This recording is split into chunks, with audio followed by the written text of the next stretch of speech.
I think the dope thing, with you two is because, like you were saying, like private, very private. And I think a lot of us, we move behind the scenes and we're comfortable with that.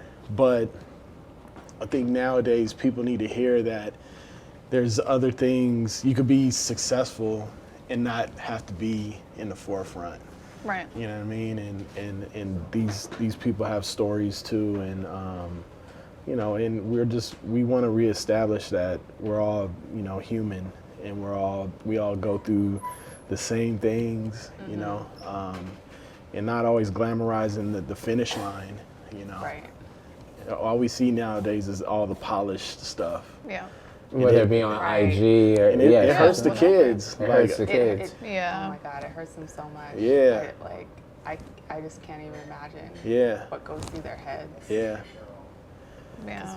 We didn't have to deal with that. Right. Yeah, I'm like doing a lot more mentoring now, and that's like kind of like my next step in life, because you reach a certain level of success and you're like, I got the money now, like, and I've got the friends, and you have all these things, but then you talk to kids and and they're like trying to figure out life, and they don't have like their OG that's like. Yeah. It's crazy that those conversations have stopped about just like what life is really about, like what's really important in life. Yeah. Because I do feel like growing up, maybe because we didn't have social media and all that, that was like a constant conversation that, even like it even come up like in school, it's just like, these are things that you should be, thinking about as you navigate life. These are the things that are going to be important, like the balls that can break. Right. But now you just don't see that conversation happening at all, and it has become very material. Yeah. And and those things, it's like, I'm not saying you shouldn't want nice things. Right. We all want, like, I like nice things, but you can't take those things with you, and even the things that you remember in life. It's people, it's experiences, it's those relationships. Absolutely. None of those things are like your car, your clothes, or and all those things can be taken away, and then what are you left with? Yeah. I to your point, like, I think the most special memories for me, even, like, I think about them all the time, besides your children being born and the significant relationships with your counterpart, wife, girlfriend, whatever, and your parents, and all these special relationships. It all boils down to people. Like, we are in the people business. We are in the human condition business every day of our lives, whether we would realize it or not. Like, the impact that we have in just a hug or a small phone conversation, you don't know how that is helping someone get through the day. Yeah. So we have to be gentle with everybody. And I think, like, more than ever, we've got to see more of that. We've got to find ways to illuminate that. And the way you do that is, like, that's what we're using this forum for. That's what the Sweet Life is for. It's not just like, oh, the stadiums and blah, blah, and this athlete and you guys and everything.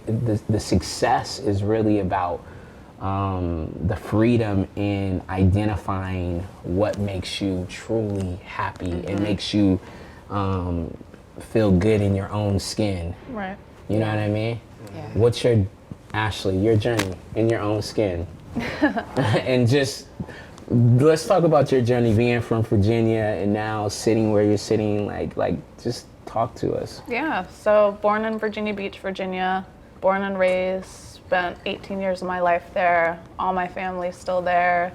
I have a sister that's 4 years younger than me, parents that are still together, grandparents, like aunts, uncles, cousins, all that. All in Virginia for the most part. And I grew up like, thank you so much, that's amazing.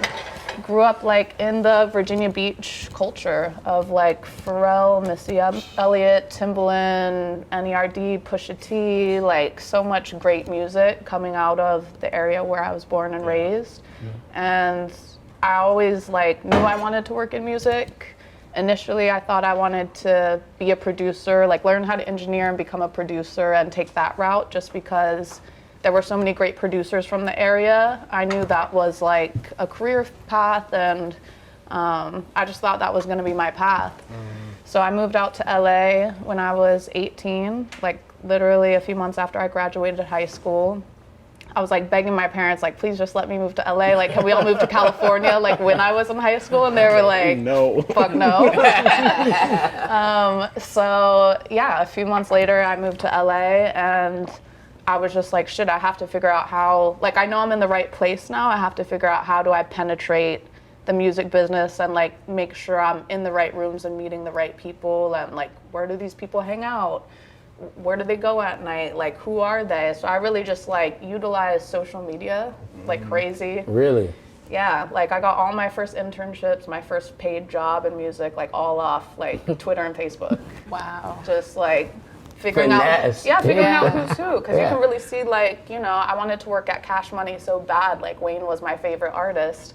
So, and Josh Berkman, Shout out shout out to Josh. Big shout out to Josh, who's also from Virginia Beach. So I connected with him on Facebook, and we started DMing, and he was like, pull up to this video shoot, and literally at the shoot, he was like, will you work for me? And that was like my start really getting into music and my first paid opportunity, and that kind of like opened the door for me to just continue to meet people and work my way up to where I am now.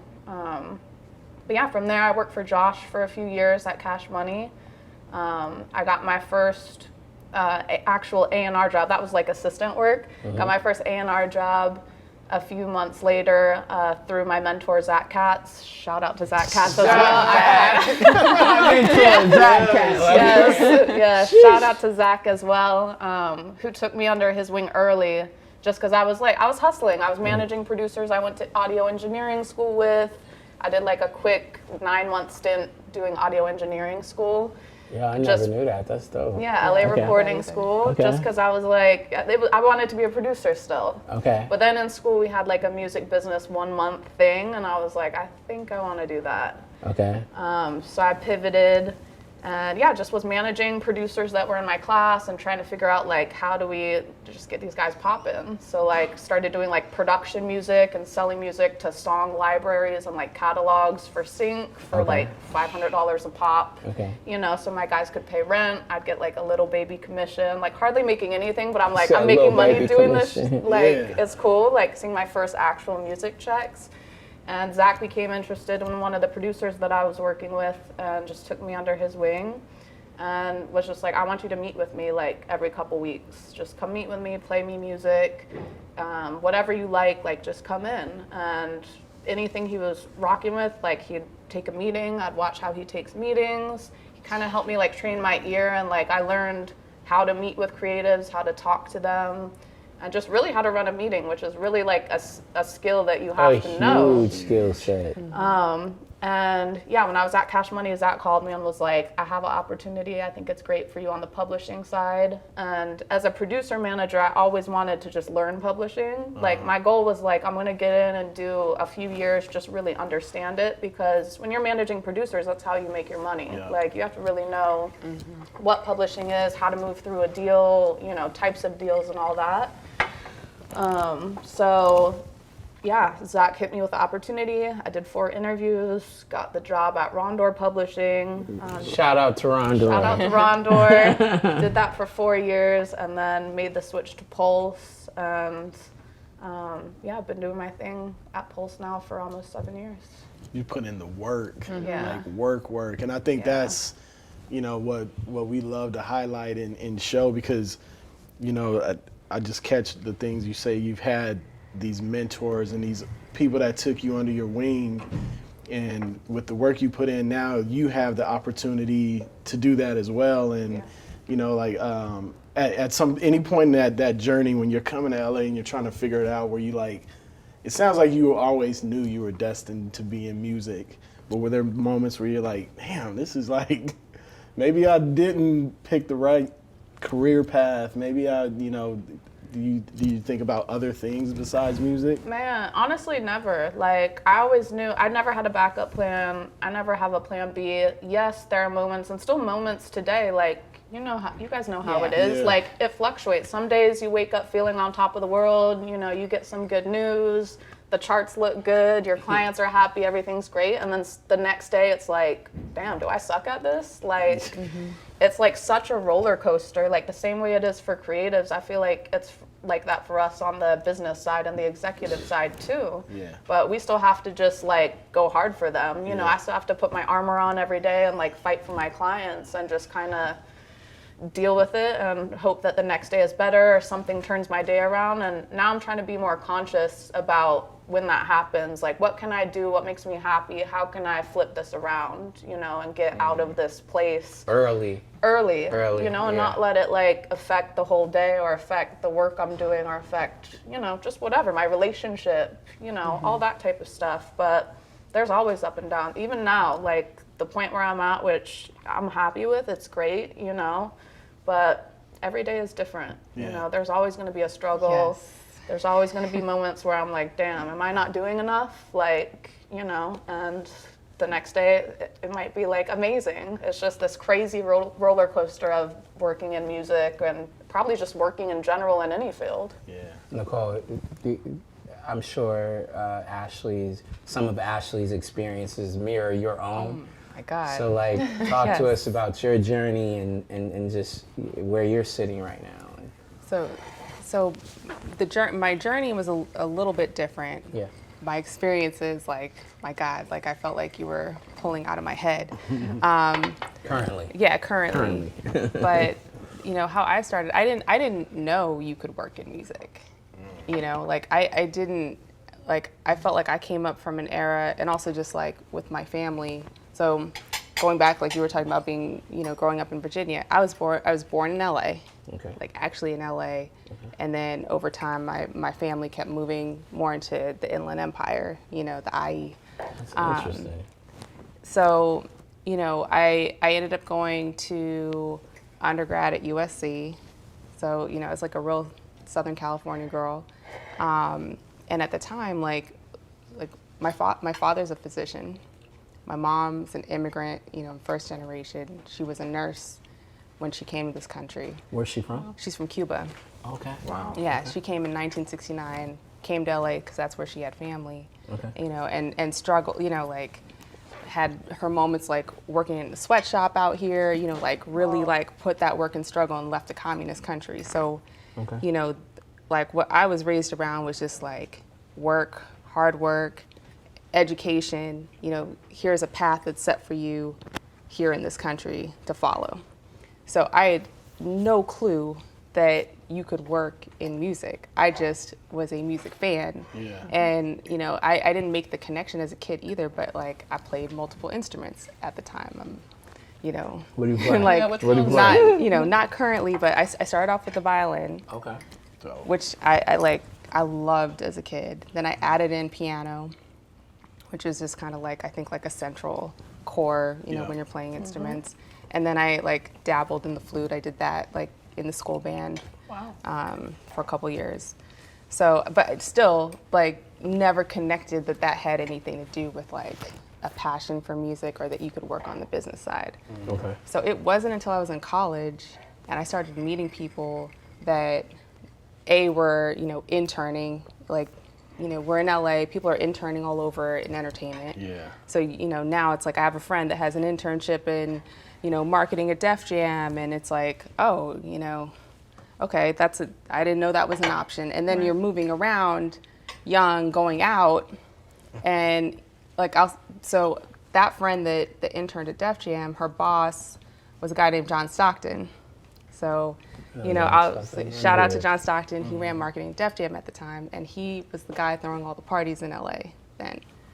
So he had this party that would happen every Tuesday night, and it was literally John and Heather Hunter would throw this party, but everyone would come through. So at this era was like Ja Rule, you know, like, you know, MOB, like it was the early mid to late 90s. Okay.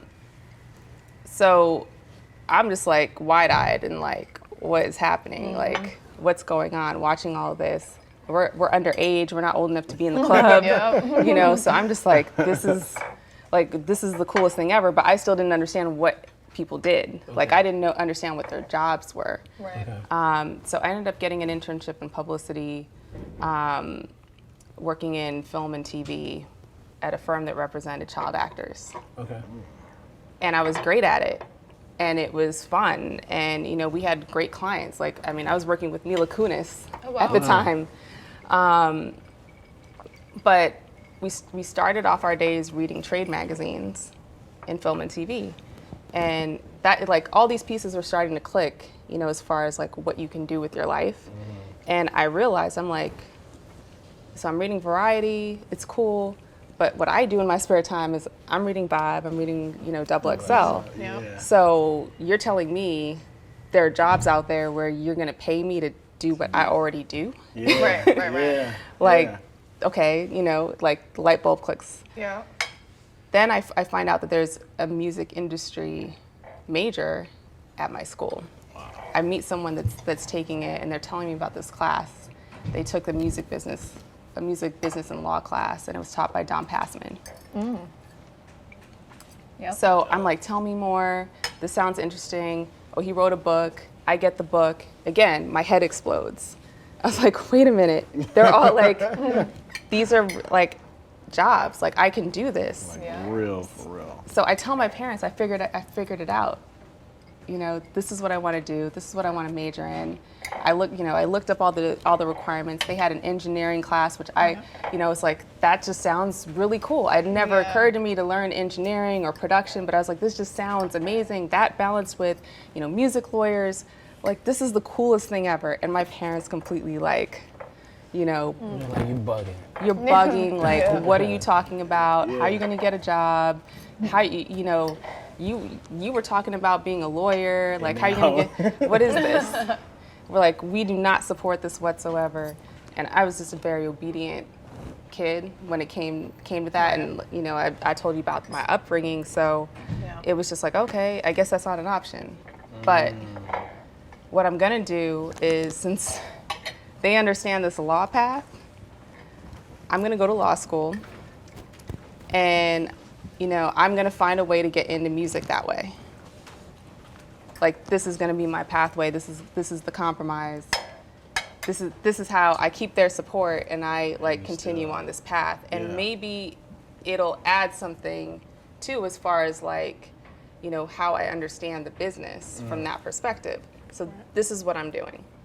So when I decided to go to law school, it was like for me, where there wasn't a plan B, it was like, I have to get into the music industry, and if I don't, I'm not practicing law. Like, you know, like, we're gonna bet on this, you know, we're taking out all these loans for this education, and I gotta get in, because I don't see myself doing anything else with this degree. So I go to New York, because I only applied to schools in New York because at the time the music industry was heavily focused in New York. So I got to be there because that's where I got to get my internships. So I go to Brooklyn Law, and you know, I start applying for internships. I send out like 200 resumes. I think I was faxing resumes because it's like a long time ago. I'm like really old. And I wasn't getting any responses. I was tapping into the contacts that I had made out here just from moving around, like being out. And, you know, I'd take meetings with people, like, oh, I can help you, but nothing would materialize, nothing. I finally get a call from Human Resources for Def Jam. Wow. They're like, come in and interview. Great. You know, it was an interview with the lawyers. I was like, I'm gonna nail this. Do you remember who the lawyers were? Just out of curiosity. Brian Robinson, he was Senior Vice President of Business and Legal Affairs, Black attorney. So, you know, so also for me, it was like, I was like, we can do this, like, we're here. He was the one who flagged my resume and asked for the interview. And I met with the whole department. So it was him, it was Heath Cudler. Heath. Yeah, Heath's in. From Epic.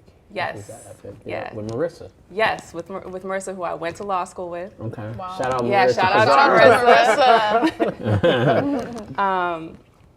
So Heath was there. Jeff Kempler was head of the department. And then there was Ian and Antoinette, who were handling, the clearances in the sample. So I met with the whole team, and they tell me they actually didn't have the position open at that time, but they had already reached out. So I came in, and when we were talking, we're going through my resume, and the thing that stood out was the most random thing. I worked at a restaurant in LA called Moomba. I was a hostess there. And Brian Robinson was like, I used to go there all the time. I was in LA for months. And then we realized we had met before. Wow. And it was the one thing on my resume that I wasn't going to include because I was like, who cares that I worked in a restaurant? Wow. Dang. Which ended up being the Yeah. piece that was like, Right. And you didn't feel like, did you also feel like it wasn't noteworthy? Like, I was You like, know what I'm Yeah, I saying? was like, they're not, what does that have to do with what Yeah. I'm Yeah. applying It's for? not So attractive. I it's worked at probably not Moomba. attractive. Yeah. But, I realized like you just never know what the things are that are going to connect you to people. Yeah. Yeah. And, don't discredit your Experiences. because that was part of my experience. So, they end up bringing me on as an intern, and that was just like really my initial foot in the door, and it was like such an incredible moment in time for me because I walk into this building and it's like there's Rockefeller Records, there's Murder Inc. because they hadn't even changed to just the ink yet. is the music blaring out of fucking The music every is office? blaring out of every office. Yes. It's every Friday. You can smell. Just Everything. like Haircuts and weed. exactly. And the artists are coming through, and we didn't have social media, so we're listening to Hot 97 to know what's going on. Yeah. So it was just a really crazy moment, and I felt like I was sitting there in this, on the business side of it, and everything. It was kind of like the center. Because everything was passing through, all sides of the business. So I was just getting this window into everything. Yeah. And just observing everything. I was just like a sponge. And I just kind of kept a low profile and just, absorbed what I saw going on around me. Yeah. And tried to make myself as essential as possible because I was like, I want to get hired. Yeah. And they told me they probably wouldn't hire me, not because they didn't think I was great, but it just wasn't what they did at the time if you were an attorney. They're like, go work at a firm first and then come back, which I didn't want to do. Yeah. So eventually it was, a long path getting to the point of even getting hired officially after interning and consulting. But that first job with them, I wasn't even hired as an attorney. I was hired as the file clerk, even though at that point I graduated from law school, took the bar, and that was the only position available. And I sat in what was like, it was like this kitchen area, because that was all that was there. And then I moved into like a file cabinet room. But I knew it was my foot in the door. So Right. I started working on deals and just getting in there, and eventually within a few months it was like, all right, we have an official opening. We got an office for you. And the pursuit of happiness in this motherfucker.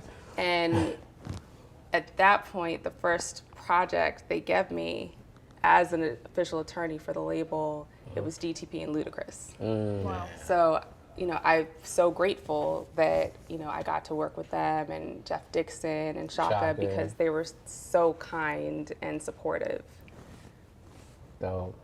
But also, you know what? Kudos to you, because at the same time, I feel like right now there's such a sense of entitlement. Like everybody feels like their process should be expedited. Like whether it's the artist, oh, I had a viral hit, I should be here. Like I need to be on Coachella and I need to be, what? You gonna give me a 2:00 slot? What are you talking about? I had to know, I got a viral hit. I need that 4:30 slot on the big stage, and you know what I mean? Like, so like for you to like be able to stand in your, just be tied to your process, and just be like, okay, they can put me in the bathroom in this rug, and this is where I might have to put my I'm gonna do it. I'm gonna roll out, and I'm gonna keep going. So that says a lot about you, like how committed you were to the process, and that's special. Complete commitment. Like Ashley said, in a lot of ways for me, there wasn't a plan B. It was like, I have to prove to my parents that I can sustain myself on this path. I don't want to do anything else, either. Yeah. So I have to make it work. So whatever opportunity I'm given, I'm going to take them. That's all I need. Like, I can just file room, file clerk. I can turn this into something. Just let me in. Just give me like a toe in, and I'm gonna bust through the door. Exactly. Yeah. No, but a lot of times we our energy can be different, and we can find ourselves pushing ourselves out of a situation because we're like, what? I'm not. Especially, look, you got a law degree, you passed the bar. Like, yo, homie, I can go make some real bread, and I can, you know what I mean? And I'm living in New York, and New York ain't never been cheap. New York has never been cheap to live. So, again, for you to stay tethered to your process is just an amazing thing. And speaks just volumes about who you are and why you're sitting where you're sitting. Thank you. Know what I mean? So that's the dope. journey, so that was the foot in the door. The journey continued after that. Obviously to get to this point. And I think the similarities from what Ashley was talking about is today, it's like you do constantly have these ups and downs, and I have my days as well. Like some days I feel like I'm on top of the world, and it's because that day you feel like you accomplished everything you set out to accomplish, or like you pushed a bar further than what you thought you could do. You just like got the best results, and then the next day it's like it feels like everything fell apart.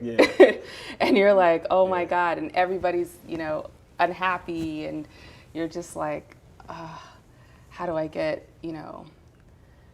just back on just stable ground where you can keep pushing through.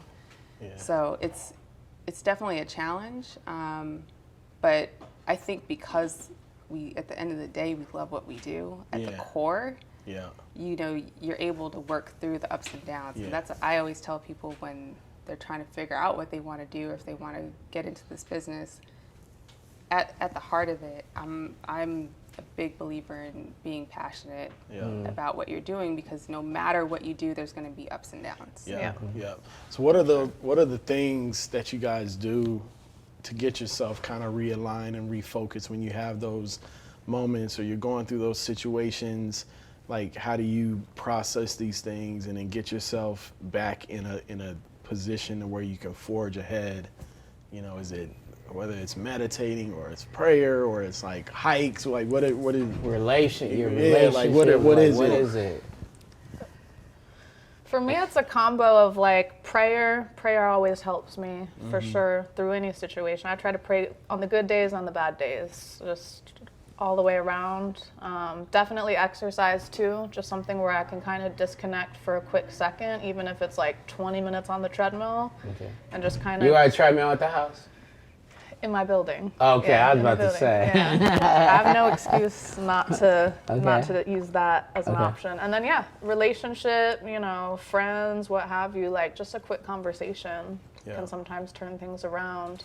And also just remember, like, usually it's things that don't really matter at the end of the day. Like, we probably just blow it up into something that it's not, because like we genuinely care about what we do, and like I go super fucking hard for my clients. I know you do too, and your team and all that. So you kind of take on, if my client's having a bad day, sometimes I absorb a little bit of that if they're venting to me about something, or if something didn't go the right way for someone on my team, I might take on some of that burden, because that hurts me at the end of the day too, just for them. So I try to just remember big picture, like everything's fine, life is good, we're doing great. In the grand scheme of things, everyone's doing fine. Like, this is just a little thing that's gonna pass. It's not anything too serious usually. So Yeah. I just try to zoom out and like big picture it, because when you're just dealing with all the little things, it's like, of course it's gonna feel like a lot. Yeah, yeah. Yeah. I mean, What are you doing? I mean, the big picture always helps me just to remember, like, look at what you're really stressed about in that moment. Like, you know, you're doing what you love. You're doing, you know, you're where you want to be. So, you know, I have to remind myself of that. But definitely, there's a lot of prayer. I pray a lot with my mom. Beautiful. You know, That's amazing. She's like, you know, I think you have to have your support system. Yeah. You know, Yeah. who are the people that you know calm you down and help you bring Yes. things back into perspective. Yeah. So, you know, partners, like, you know, like in my relationship, I feel like I saw someone out that's really good at keeping me calm when I need that. Dope. Like I said, my mom is great. I have certain friends that, you know, especially in the industry, that just understand what you're going through and help Yeah. to remind you. And then the other things that you got to figure out, like, what are the things that bring you peace and settle your mind. For me, definitely exercise has helped a lot. I think that's just a great tool for just, you know, your mental health really in general. So remembering to maintain that, like I said, the prayer, and then just sometimes it can be certain environments, certain things that bring you comfort. Like it might be like the beach for me. Yeah. Like Beach you is know. my. Yeah. Please no. Yeah. Yeah. I ain't leaving.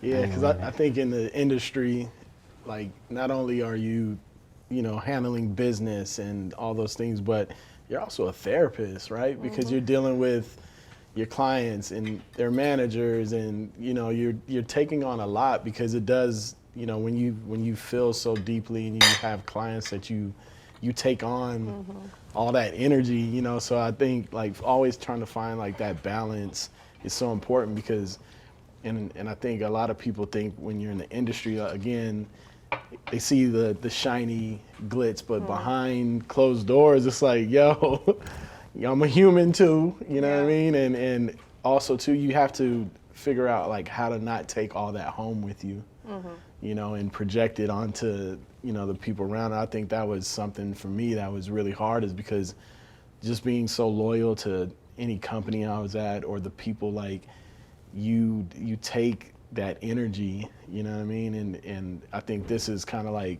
where we're starting this journey, is giving us an outlet to not only be creative, but to sit down and talk about the things that, you know, we do struggle with, but we don't ever really talk about, you know. And so I think it's important for people to hear this kind of stuff, that, you know, it doesn't matter like the success level, you know, we're still all dealing with the same things, and you know, finding that kind of North Star to help you navigate it, you know. So Yeah, because shit, every day things fall off the track, so to speak, right? They go off the track, and it's like, for me, it's, I'm very, I wear my heart on my sleeve. I do. I'm not really good at posturing or whatever. You know how I feel, probably to a fault, you know what I mean? But at the same, I'm diplomatic now, but there was a time I wasn't. And I think the thing that helped me get to a place where I said, you know what, like, even in that state of mind, I had to find balance, because I'd be like looking at my daughter and my son, I'd be like, yo, they deserve every opportunity. This is bigger than you. You are a part of a team.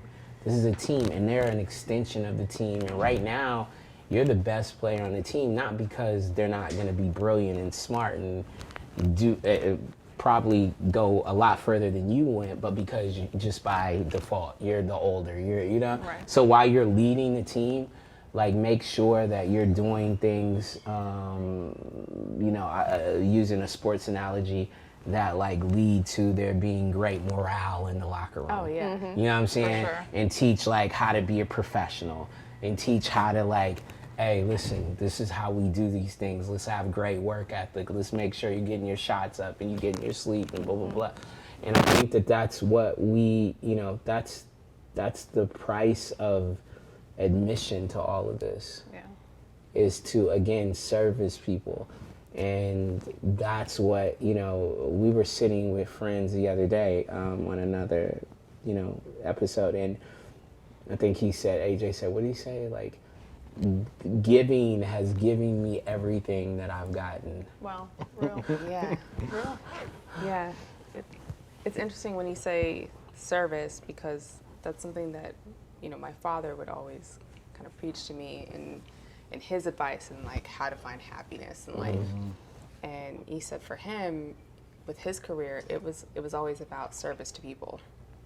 And that's what fulfills him. Like, he's like, I'm happy because of the service I'm providing to my patients. Like, that makes me happy. Your dad was a physician? So my dad's a physician, and I thought it was interesting because I think, you know, when you think of people in certain fields, you never know what their motivation was to go into it. And I hadn't really thought about it with someone in that field. Like, what was your motive? Why did you do this? Because it wasn't something I thought wanted to do. And he's like, it's the service to the people. Like, that's what fulfills me. He said, when I retire, that's what I'm going to miss, is being able to serve people. And he said, with you in your career, keep that at the forefront. Think about how you're serving people, because that's going to bring you fulfillment. You know, like, when you see the impact you have on the people around you, if you're able to, you know, give them great advice, or if you're able to guide them, you know, with something with their career, or you know, you were part of, you know, getting them a great deal, it's all service to them. And those are the moments that are going to be fulfilling for you in what you do with your work.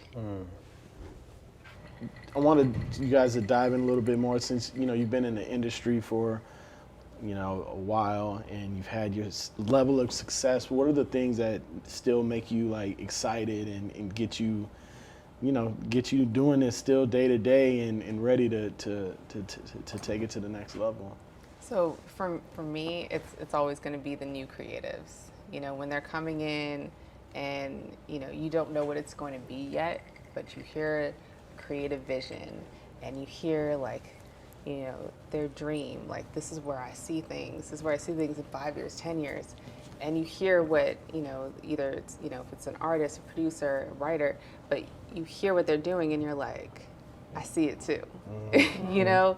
And being part of that journey early on, and then going through it, like, after you go through it a few times where you've had those conversations, it's early, like, this is where I think this can go. And then you're there, and you're like, okay, you're at, you know, they wanted to be at this festival. They wanted to do this TV. This night, you know, this date, you know, and they wanted to do this size of a venue, and you're there, and you're like, remember when we had that conversation? Yeah. So that was something I really enjoyed. Like, you know, always early in my career, working in private practice with clients, and, you know, I was frequently starting very early on, you know, before they had a record deal. So you know, you hear all the dreams, and then you'd go through that process. And then, you know, now where I'm at Interscope, you know, when we start working with an artist, and it's, you know, the beginning stages, like, to me, that's always the most exciting piece of the business. Like, like, nothing beats that feeling. There's so much potential, right? Yeah. There's So much potential, but when you see it realized, happen, when you see it happen, it's like, you know, we're here. What about you, Ash? 100%. I love that. Honestly, same. I love those moments too. And just the fact that the music business and music in general is just always changing, always evolving. There's always a new sound, a new producer, a new platform, a new whatever, a new label, a new hot manager. There's so many new things happening that always shakes things up. And it's just always changing. So it's just fun to, I don't know, I feel like I'll never get bored of it. There's always something to figure out. There's always something to kind of master. And it just keeps it interesting and just super fun. Being queens in this game, let's be for real, it's challenging. This is a male-dominated industry. I mean, almost all industries are, right? But, and I don't want to, I think, though, now I see where it was more like, yo, we're not, you know, we don't have enough room in here. I think more now it's like, not only do we not have enough room in here, but at the same time, there's also, we're good. We can scale up. We can scale up. And I see a lot of great women unifying, and I love that. I love to see it. I love to see y'all all, like, I can tell just by social media. Like, you know what I mean? Everybody's going out together and you're celebrating each other and you're pushing each other. And that's amazing. What's the next step that you'd like to see? Because I think there's still a lot to do. You know what I mean? For each other. You guys have got to continue to rally for each other. So what like, independently and cohesively, what do you guys think should be happening next? I mean, I think it's always going to be about getting to the positions, you know, where you have the ability, the power to continue to open the door. You know, where you have the ability to make sure that, you know, a perspective that might not have been heard in the room is being heard in that room at the table, from a position of, like, you know, I can speak and I'm going to be heard and something's going to be done. So I think we're, like, you know, more of us are getting closer to that, or, you know, touching that. But when we're all the way there, you know, I think that's what's next. You know, 100%. Because it just, for all of us, you know, for every, you know, marginalized, underrepresented group, it's representation. It's, you know, like, it's making sure we're heard, making sure, you know, when a decision is being made, we can speak up, and it's not just the brave person speaking up. It's like, you're actually someone that can push for change. Right. Yeah. That's real. It's like sports. And it's like sports. It's like sports, because I'm a huge sports fan. We both are, and it's a lot of the same sort of the issues that are plaguing sports they're just microcosms of what's plaguing the world. You know what I mean? Again, underrepresentation, and underrepresentation happens when, you know, like in football, there's people are like, oh, we need more African American coaches. Well, you're not going to have as many African American coaches or presidents of the team because we don't own the teams. Right. There's no ownership, and people do what they do. You hire your friends. I don't have a problem with that. What I think that what has to happen is that we have to have the opportunity to have real ownership. Like, that's what changes everything. For every group, the opportunity to actually have a financial footprint.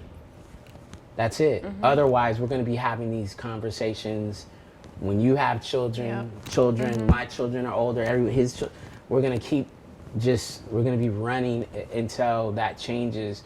So, like, I love the fact that I know you, off of hard work, have become, like, you're a partner. Like, you know what I mean? Like, fuck that check. I need some of this. I need to be a part of the building that I built. I need to be a part of the house that I built. I built this house. I helped build this house. I contributed. While everybody else's contributions are huge as well, I just want, you know, my acknowledgement is, can I have my name on the front door too? Right. And I applaud you for that, because I remember the Ron Door days. So me and Ashley, like, I signed the group, and Ashley was like my day-to-day at Ron Door. They gave me a, you know, a venture and a piece, and we were at South by Southwest, like, what? In the trenches together. In the trenches together. So like, you know, to see you, like, navigate all of this and come into your own on a number of levels, and to see your happiness in your private life, You know what I'm saying? I don't know if you saw, but homegirl like really did it big as far as like asking people to marry them and shit. I was like kind of embarrassed. I was like, damn, I ain't really do. I'm back to the drawing board. You know what I'm saying? Yeah, like that's a bar. Like her whole shit was a bar. I'm like, whoa, okay, that's that. But I love it. I love it for you. I love it for you. That means a lot. What is like evolution for you, right?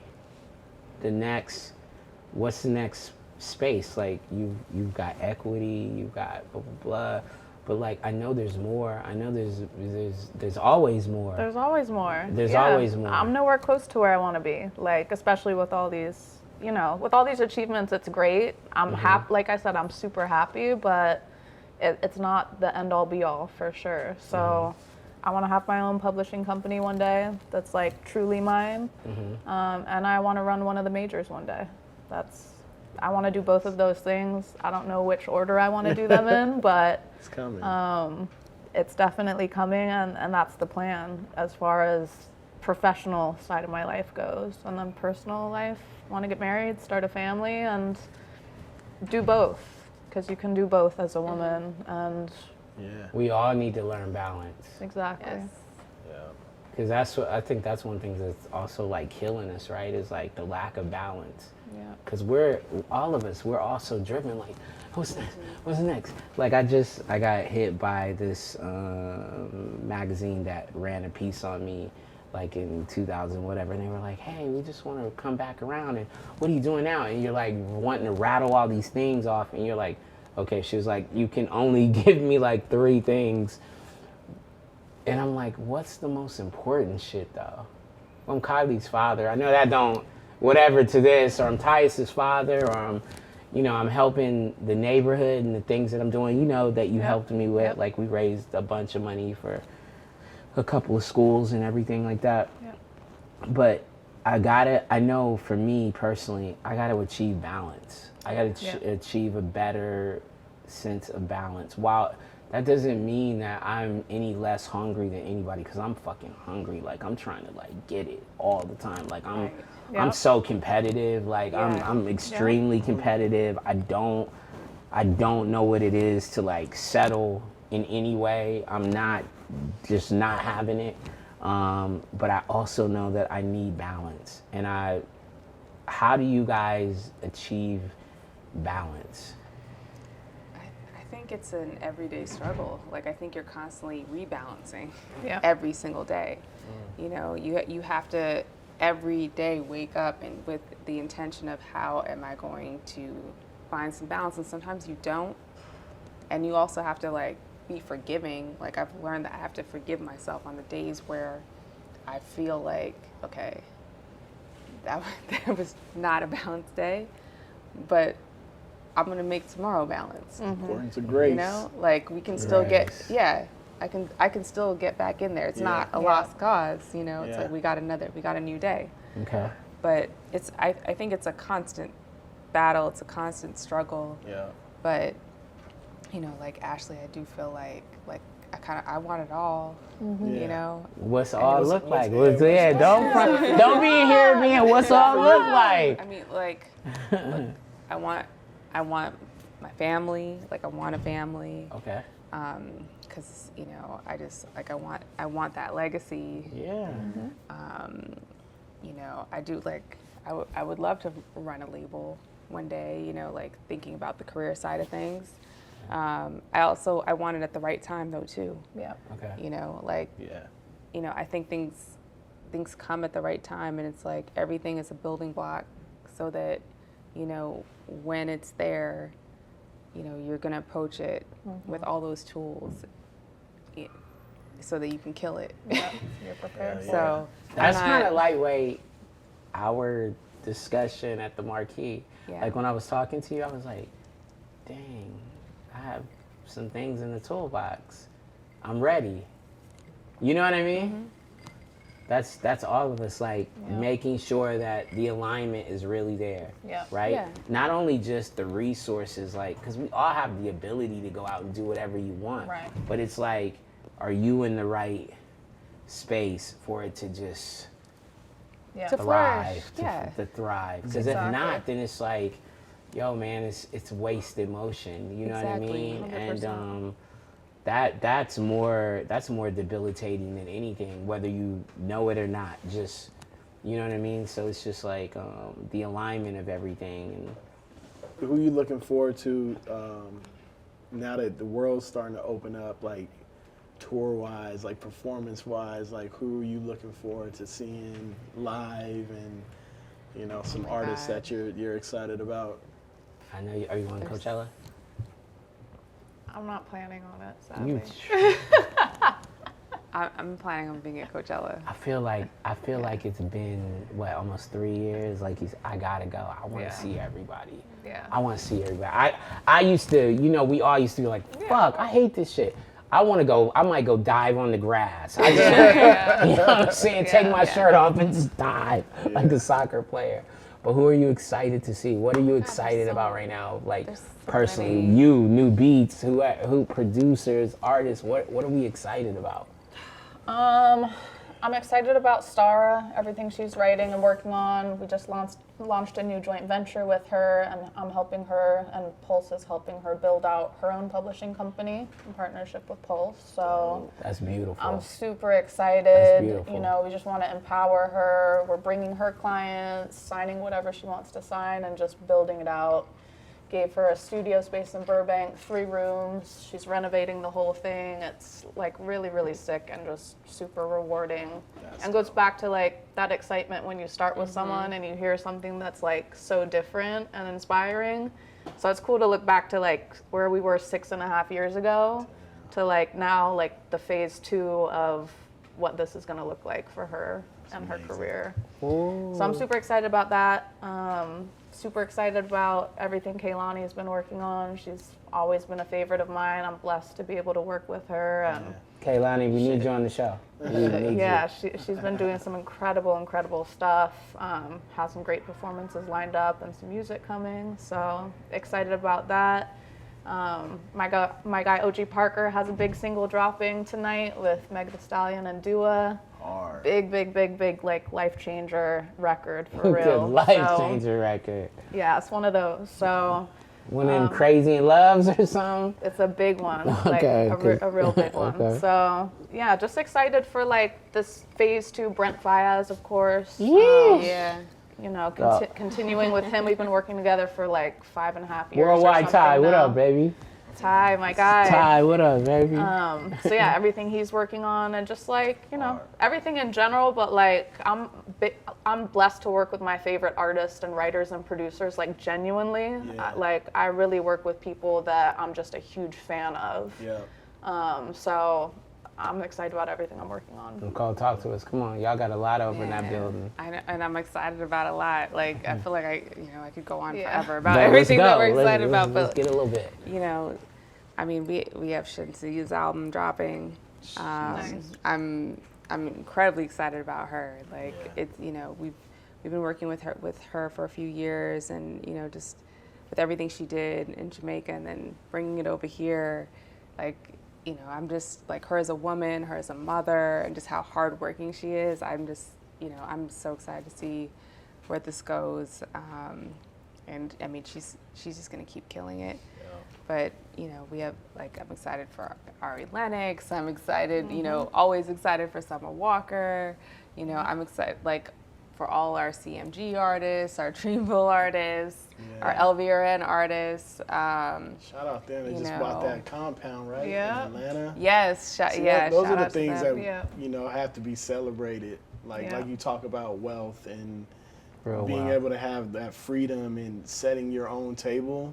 Like those are the kind of things when you take the money that you've worked hard for and you invest it back into yourself and your people and your craft, and those are the kind of things that we have to celebrate, because that's what's the true inspiration. You know what I mean? Like the clothes, the cars, all those things are great, but like we gotta celebrate. You how can't we- leave that Yes. shit to your kids. No, No. yeah. I'm excited for all the Black entrepreneurs we have at the company. Yeah. You know, like I feel like, you know, it's just beautiful to see what we've been able to accomplish together. and you know, and our entrepreneurs on their own. Like it's just a beautiful thing. We have art, like I was talking about artists early on. We have an artist named Genevieve that, you know, she's incredible. We have an artist named Rosemary that's also incredible in the R&B space. Like, I mean, I could go on and on. I'm sure, I'm probably missing, you know. She's like, I don't want to miss nobody. Yeah, I don't want to miss anybody, but like it got corporate. but you know, that's the great thing about what we do is like it's advocating. Yeah. It's advocating. Yeah. At its highest level. And you know, I love the artists we work with. Yeah.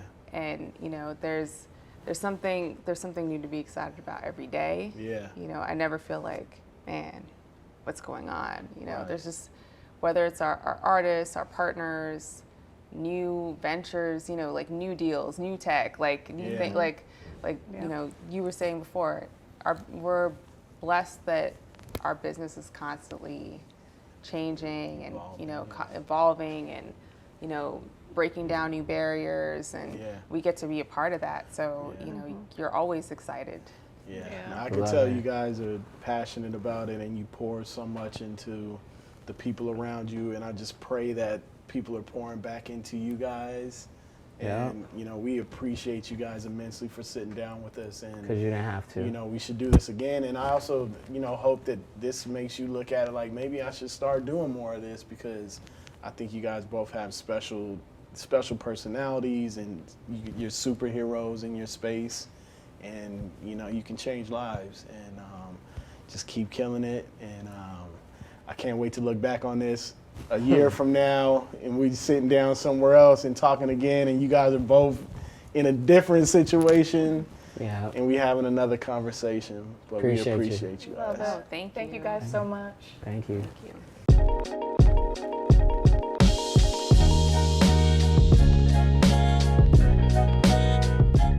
We got Chilean sea bass, lemon champagne butter sauce, some asparagus, and some filet mignon.